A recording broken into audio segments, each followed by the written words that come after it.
Hi, and welcome to Perimenopause Unfiltered. I'm Dr. Clara Bennett, and this is the science behind your symptoms. Today, we're covering one of the most misunderstood topics in women's health: hormone replacement therapy, HRT. The decades of medical silence, fear-mongering, and negligence surrounding hormone replacement therapy.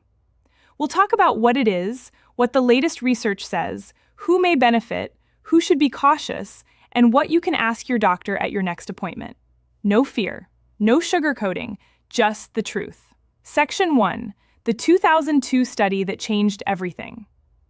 In 2002, the Women's Health Initiative published a study that changed the way millions of women viewed hormone therapy. The headlines claimed that hormone therapy increased the risk of breast cancer, heart disease, and stroke. Almost overnight, prescriptions dropped, women became fearful, and many who could have benefited from treatment never even considered it. But here's what those headlines didn't explain. The study evaluated specific hormone formulations and primarily involved women who were already postmenopausal, with an average age of about 63, not women who were just entering perimenopause. Over the years, researchers have reanalyzed the data and gained a much better understanding of who may benefit from hormone therapy, when it's most effective, and what the actual risks are.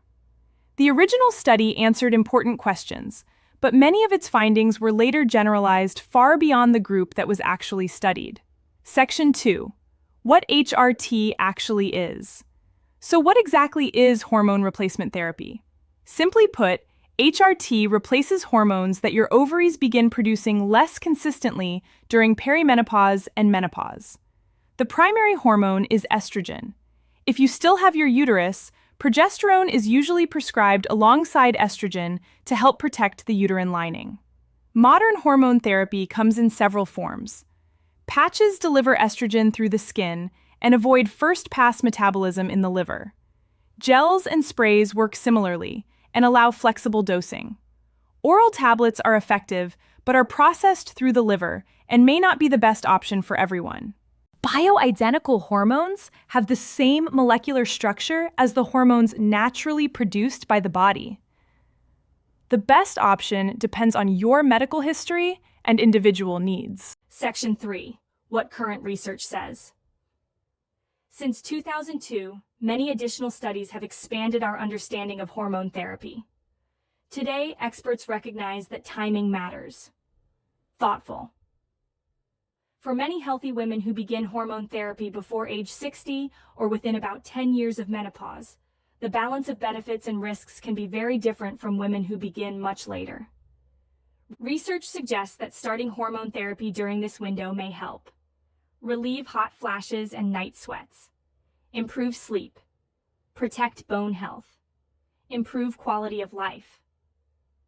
Researchers are also studying whether early estrogen therapy may support long-term heart and brain health in some women, although those areas continue to be actively investigated.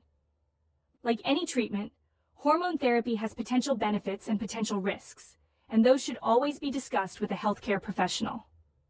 Section 4. Who should be cautious? Serious. Now let's talk honestly. Hormone therapy is not the right choice for everyone. Women with certain medical conditions, such as some hormone-sensitive cancers, unexplained vaginal bleeding, or a history of blood clots or stroke, may need different approaches. A family history alone doesn't automatically rule out hormone therapy, but it does mean your personal risk should be carefully evaluated. This is why treatment should always be individualized. The goal isn't to convince every woman to take hormones. The goal is to help every woman make an informed decision based on her own health history. Section 5. Evidence-based alternatives. If hormone therapy isn't appropriate for you, or you simply prefer not to use it, there are lifestyle strategies that may still help. Some women find benefits from prioritizing quality sleep, maintaining stable blood sugar, regular strength training, walking and other low-impact exercise, eating a balanced diet that includes foods naturally rich in phytoestrogens, such as soy, flaxseed, and legumes.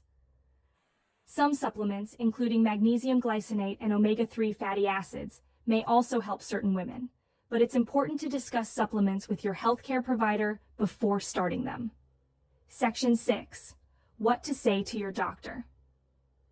If your symptoms are affecting your daily life, don't be afraid to start the conversation. You can say, "I'm experiencing symptoms that I think may be related to perimenopause. I'd like to discuss whether hormone therapy or other treatment options might be appropriate for me based on my personal health history." Bringing a symptom diary and questions to your appointment can help make that discussion more productive. Here's what I hope you take away today. Hormone replacement therapy isn't something to fear blindly, and it isn't something every woman should automatically use. It's one option among many, and for some women, it can make a meaningful difference when used appropriately. The most important thing is making decisions based on current evidence, your personal health history, and an open conversation with a qualified healthcare professional. If this video helped you better understand hormone therapy, please share it with another woman who may be searching for answers. And let me know in the comments. Are you currently considering HRT, already using it, or still unsure? Your experience could help another woman feel less alone. Thank you for watching. I'm Dr. Clara Bennett. This is Perimenopause Unfiltered, and this is the science behind your symptoms.